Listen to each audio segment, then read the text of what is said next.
Yes, reka tubasuhuze tubifurize ibihe byiza, tubifurize igitondo cyiza, igitondo cyuje umugisha kuri mwebwe mutega amatwi ndetse mugakurikirana amakuru n'ibiganiro tugenda tubagezaho. Mwe mudutega amatwi muri ku butaka bw'igihugu cy'u Burundi, mudutega amatwi muri ku butaka bw'igihugu cy'u Rwanda, turabasuhuje kandi mu by'ukuri tubahaye ikaze.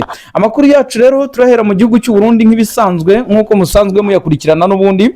Ni Burundi ibintu bikomeje kugenda bihinduka. Ubu ngubu byamaze kugenda bimenyekana yuko iperereza rigikomeza kugenda rikorwa kubera yuko mu by'ukuri iturika ridasanzwe ryabaye ku itariki ya mbere ryasize igihugu cy'u Burundi gitakaje byinshi, yaba ibikoresho bya gisirikare, yaba abaturage baguye muri ibi bitero cyangwa se icyo twakita nk'iturika rihambaye ryabaye hariya i Musaga muri quartier Musaga ku kigo cya gisirikare cyangwa se Kabeze hariya ku butaka bw'igihugu cy'u Burundi. Ubu rero biravugwa yuko abandi basirikare bakuru bamaze kugenda batabwa muri yombi. Uwo bita General Prime Niyongabo yamaze kugenda ahamagarwa mu nteko nshingamateka kugira ngo ajye gusobanura ku bijyanye n'amakosa akomeye cyane avugwa yuko yaba yarakozwe n'ingabo z'iki gihugu cy'u Burundi, ndetse bikavuga yuko harimo n'ubushishozi bukeya. Ibyo rero nta wundi muntu ugomba kugenda abibazwa no bita Prime Niyongabo. Generali Perezida Evariste Ndayishimiye we rero yamaze kugenda mu by'ukuri arakara mu buryo budasanzwe n'ikimenyimenyi. Abagera ku 173 bamaze gutabwa muri yombi. Benshi baranavuga ati uwo bita Prime Niyongabo ashobora kugiye gukurwa ku buyobozi bw'ingabo z'igihugu cy'u Burundi kubera yuko igihugu cy'u Burundi mu by'ukuri gihombye byinshi bikomeye cyane. Turaza kugenda tubaramburira tubabwire ngo iryo perereza rikomeje kugenda rifata iki hariya ku butaka bw'igihugu cy'u Burundi, ariko nanone hakomeje kugenda hashyirwa mu majwi ubugambanyi bukomeye cyane, ndetse aho bivuga yuko hari mu gisirikare cy'u Burundi haba hari bamwe baba bari gukorera uwo bita Generali Niyombare.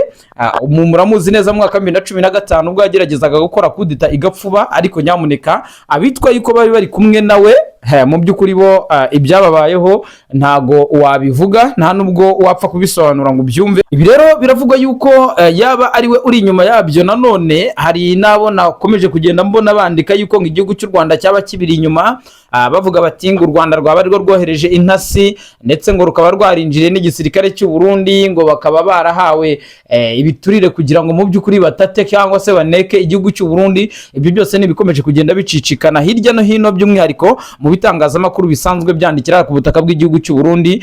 By'umwihariko tugarutse rero ku cyo bita SOS Media, iki ni igitangazamakuru kizwi neza cyane ara ku butaka bw'igihugu cy'u Burundi, cyagarutse ku nkuru ikomeye cyane ivuga yuko Perezida Evariste Ndayishimiye mu by'ukuri yongeye gukora amavugurura akomeye cyane, ndetse yanategetse inteko nshingamateka yuko igomba guhamagaza uyu mugabo mu by'ukuri Prime Niyongabo, General Prime Niyongabo, akabazwa impamvu y'ibi byose no guhomba k'umutungo w'igihugu, aho bivuga yuko rwose ngo haturikiye ibisasu bikomeye cyane byari kwifashishwa mu gukomeza kurinda ubusugire bw'igihugu. Ariko nanone igitangaje kiri aha ngaha nuko hari n'amakamyo 3 yari agipakiye intwaro mu by'ukuri zari zitarapakururwa. Izi rero mu by'ukuri nazo zaraturitse, n'aya makamyo arashya arakongoka. Ubu rero biravugwa yuko Perezida Evariste Ndayishimiye we n'ubundi iri sanganya ryabaye atari ku butaka bw'igihugu cy'u Burundi, ari Addis Ababa. Murabizi neza yuko ubu izi saha Perezida Evariste Ndayishimiye niwe muyobozi mukuru w'umuryango wa Afurika yunze ubumwe,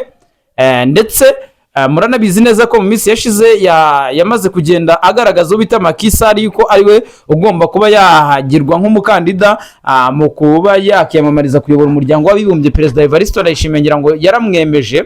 Iyo nama rero niyo umukuru w'igihugu cy'u Burundi yari arimo, ariko biravuga yuko Perezida Evariste Ndayishimiye yamaze kugaruka ku butaka bw'igihugu cy'u Burundi n'uburakari bukomeye cyane. Benshi bavuga bati umujinya we noneho abari buwukire ntago mu by'ukuri abari buhure nabo ntago bari buwukire.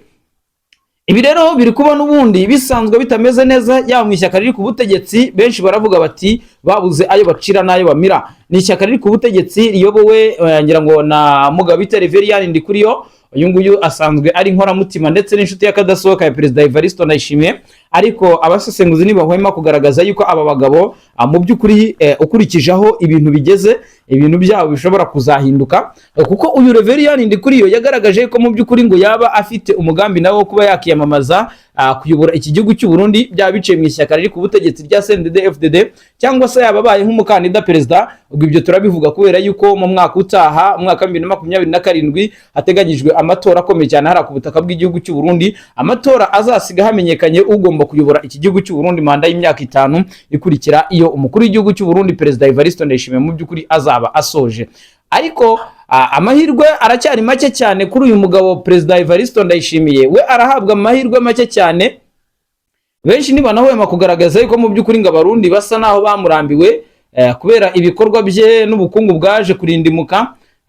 Ese kuba igisirikare cy'u Burundi cyaragarutse mu myanya ya nyuma, ndetse n'ubukene bukomeje kugenda bubukenera ku butaka bw'igihugu cy'u Burundi, bakavuga bati ibi ngibi nicyo bita political instability, cyangwa se ni politike mu by'ukuri idafite umurongo.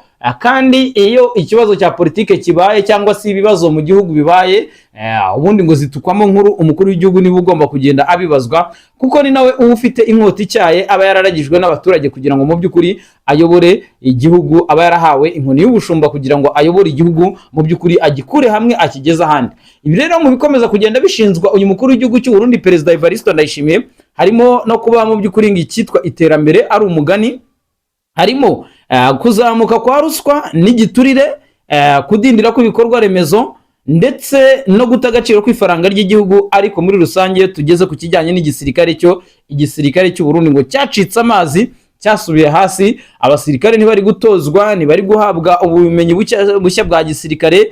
Ibyo byose rero no kuba uyu mukuru w'igihugu cy'u Burundi mu by'ukuri ngo ari umwe mu bantu batajya babasha kumvikana, cyangwa se batajya babasha gukorana n'abantu basobanutse bize. Ibi rero bikaba zimwe mu mbogamizi zikomeye cyane zikomeje kugenda mu by'ukuri zisa naho zibangamira uyu mukuru w'igihugu cy'u Burundi ari we Perezida Evariste Ndayishimiye. Ibi rero ni akaga gakomeye cyane, ni ishyano rikomeje kugwa hano ku butaka bw'igihugu cy'u Burundi.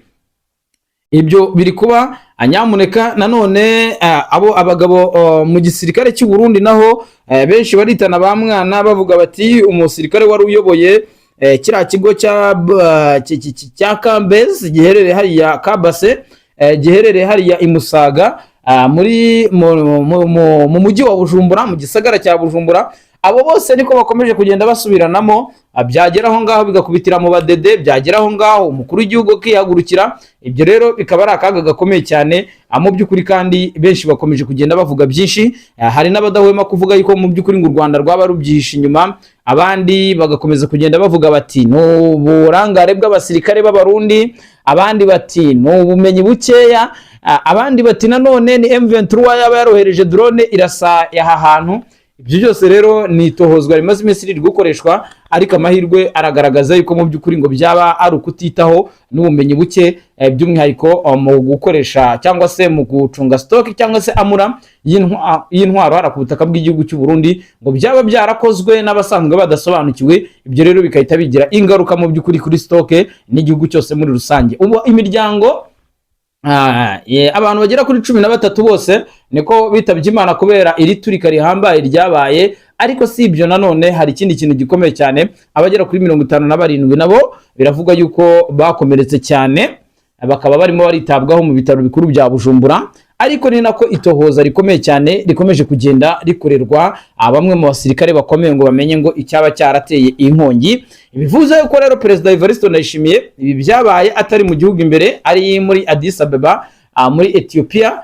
Ubu rero n'ubundi Perezida Evariste Ndayishimiye mu by'ukuri biravuga yuko ari we witangirije iperereza agomba gukora kugira ngo amenye ngo bimeze bite. Ubu bugambanyi bukomeye cyane igisirikare cy'u Burundi cyaba kirimo kirakora cyangwa se cyaba kirimo kiramukorera, byaba ari muri bimwe bishobora gukomeza kugenda abimwimisha amanota yo kuba yakongera guhabwa umwanya akayobora iki gihugu cy'u Burundi, nk'uko benshi bari bakomeje kugenda babivuga yuko yari yongeye kongera kwigarurira igikundiro cy'abaturage b'abarundi. Mu by'ukuri rero ibibazo bikomeje kugenda bigwirira iki gihugu cy'abavandimwe cy'abarundi, birakubitaniraho nanone izamuka ry'ibiciro riri guterwa n'intambara ikomeye cyane iri kubera mu burasirazuba bwo hagati ya Leta Zunze Ubumwe za Amerika ifatanyije na Israeli. Bakaba ku itariki ya mbere z'ukwezi gushize baragabye igitero gikomeye cyane ku butaka bw'igihugu cya Irani, bisiga banishe cyangwa se barashishije misile umuyobozi w'ikirenga w'iki gihugu cya Irani.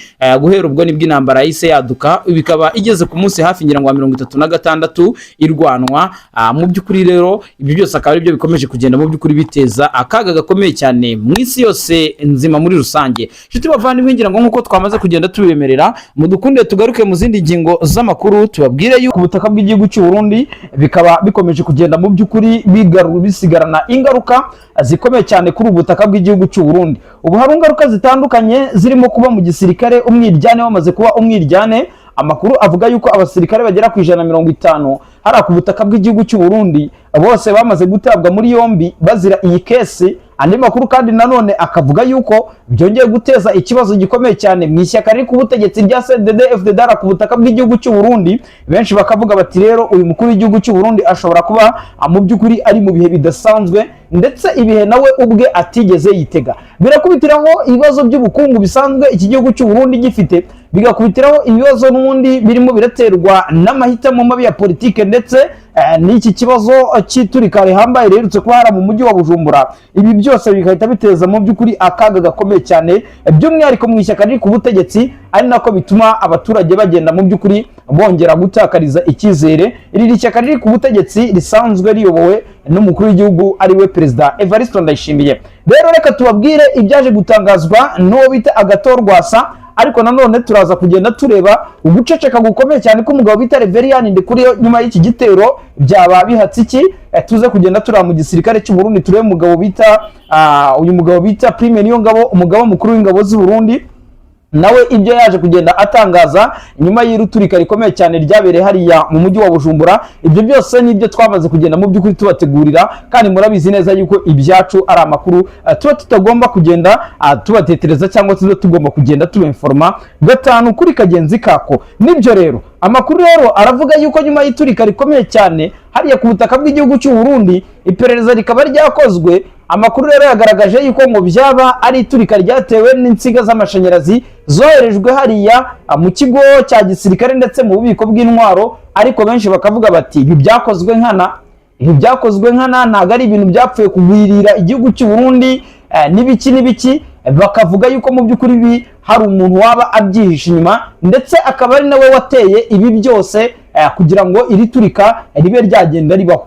Benshi baravuga bati ni intasi za M23 cyangwa se ni bamwe mu basirikare b'igihugu cy'u Burundi basanzwe bakorera M23 cyangwa se batatira M23 ngo baba babyihisha inyuma. Abandi bakavuga bati n'ubundi ni ubumenyi buke bw'abasirikare b'Abarundi, kuko abasirikare b'Abarundi bamaze iminsi bashinzwa kese zikomeye cyane zo kutamenya uburyo mu by'ukuri bagomba gukora ama operation ya gisirikare, ndetse no gucokoza no kuba babasha gutunganya